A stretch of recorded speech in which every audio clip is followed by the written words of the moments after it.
مساء الخير احبائي في مصر والعالم كله.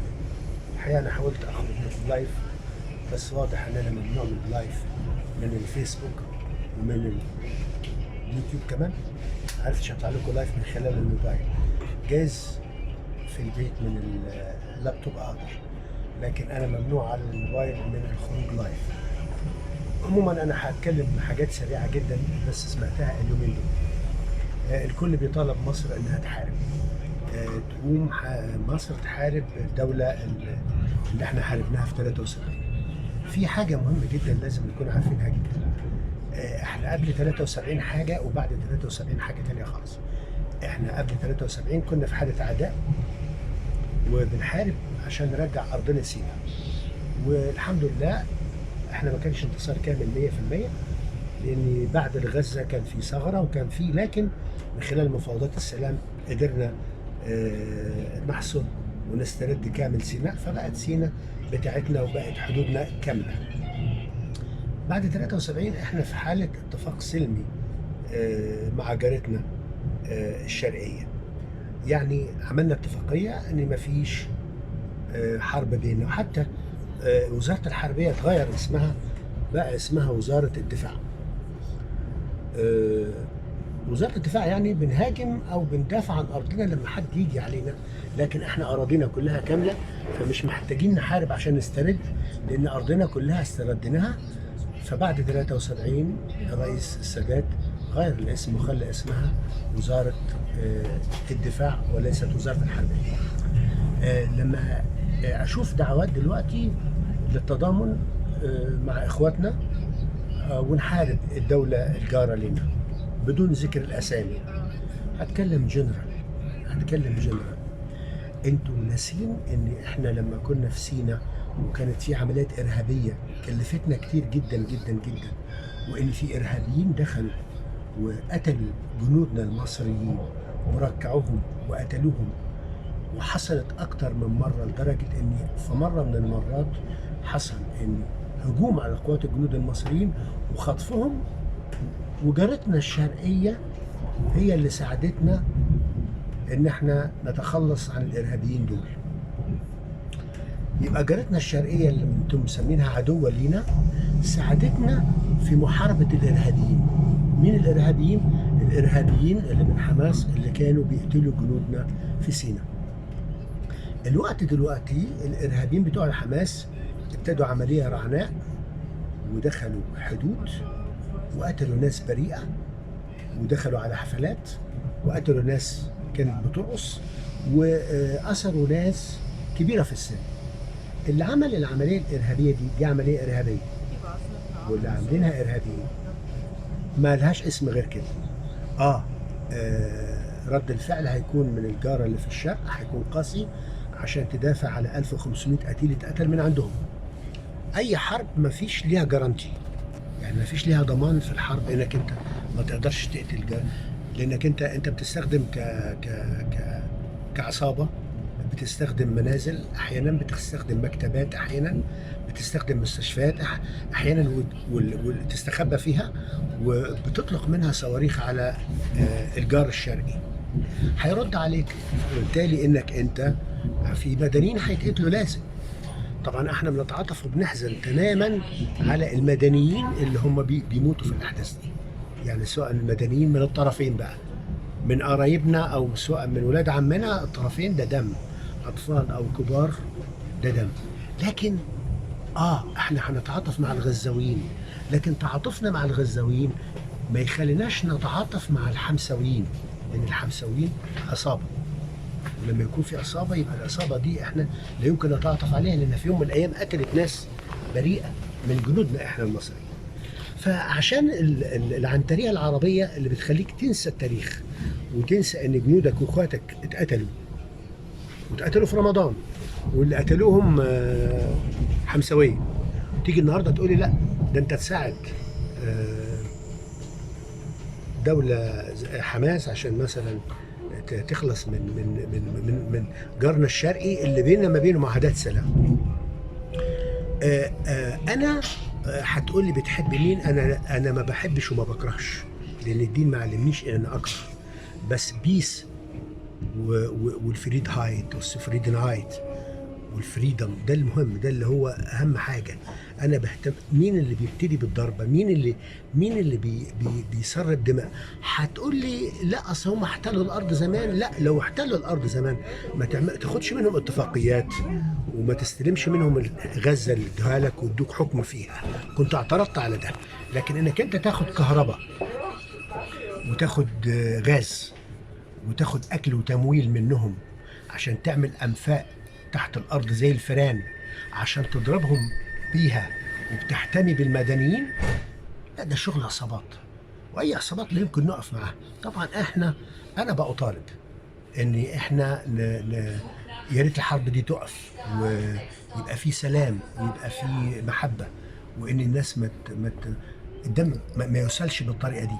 لكن مش هجامل حد واقول ان الحمساويه دول ابطال، لا دول عصابه، لان قتلوا جنودي المصريين، قتلوا اخواتي، دول عصابه ارهابيه. زعلان اتفلق، اضرب دماغك في الحيط. لكن الغزاويين بني ادمين، المفروض يعيشوا، المفروض يستمروا. محدش جاب الدول العربيه كلها لورا غير الفكر الحمساوي. الفكر الحمساوي اللي اساسا فكر ازهري، فكر تعصب، فكر كراهيه، فكره في يوم من الايام الشجره هتقول لي ورايا مش عارف ايه تعالى اقتله. كل الكلام ده كلام لا ما بيقدمش ولا بيأخرش، بل بالعكس بيؤدي الى ايه؟ بيؤدي للتطرف، بيؤدي للكراهيه، بيؤدي لاعمال كتير سيئه. عايزين نفوق شويه ونفوق لبلدنا عشان نبني. هتطلع لك دلوقتي العالم تبكي كام يوم، الحقوا اخواتكم، الحقوا اخواتكم، الحقوا اخواتكم، ويعيطوا شويه وبعدين شويه يقول لك لا ده احنا الحمساويين شارخين واسروا قائد الجيش بتاع الناس جيراننا الشرقيين واحنا حققنا انتصار. كل ده بلح، كل ده بلح. ما طلعنا احنا من كام سنه ان احنا اثرنا قائد الاسطول الامريكي، طبعا ده بلح. برضو في اعلام احمد سعيد في 67 لما قال لك وصلنا لتل ابيب، احنا على ابواب تل ابيب وكان الطيران كله مضروب. كل الكلام ده كلام عبيط، كلام ملوش لازمه. فاتمنى يعني ان احنا نفوق شويه ونتعلم. بلدنا رقم واحد، مصر رقم واحد، اهالينا رقم واحد. الحاجه بقى التانية اللي هي ابتدت تظهر اليومين دول انك انت اليهود بيدوك على قفا امك. بيدوك على قفا امك ومربينك. لكن انت لما بتيجي تتعامل مع اليهود يا حبيبي، اليهود دول مش مسيحيين مصر هيطبطبوا عليك ولا يسامحوك، ما عندهمش الكلام ده يا حبيبي. اليهود عندهم عين بعين والسن بسن والبادي اظلم. زي ما انت عقيدتك فيها سيف، هم عقيدتهم فيها سيف. هتاخد منهم واحد يا حبيبي هياخدوا منك 10. هم مش مرقص وجرجس هيطبطب عليك ويقول لك ماشي معلش بات مظلوم ولا بات ظالم، فتنسوا القصه دي. لكن الوساخه وقله الادب، انك انت تكون مش قادر على اليهود طحنينك بمعنى طحنينك ومظبطينك بمعنى مظبطينك، تروح تفتري على مسيحيين غلابه.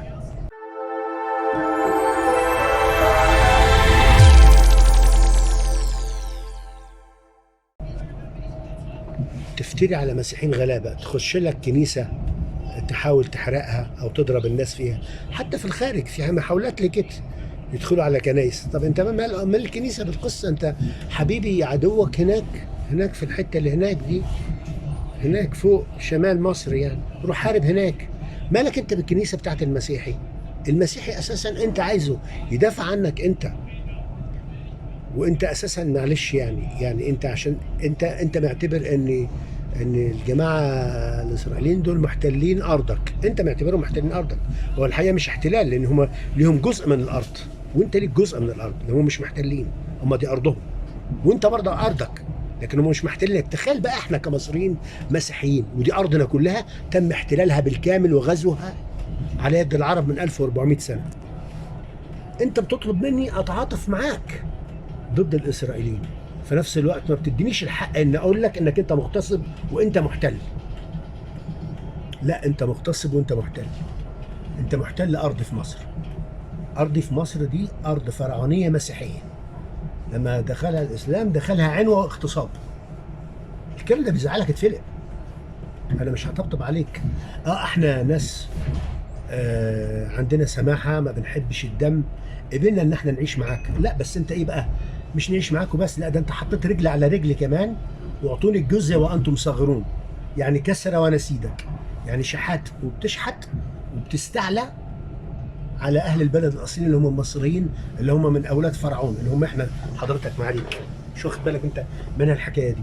انت لو عربي اصلك عربي تبقى عارف انت فين جدودك، فين وخيامك كانت فين.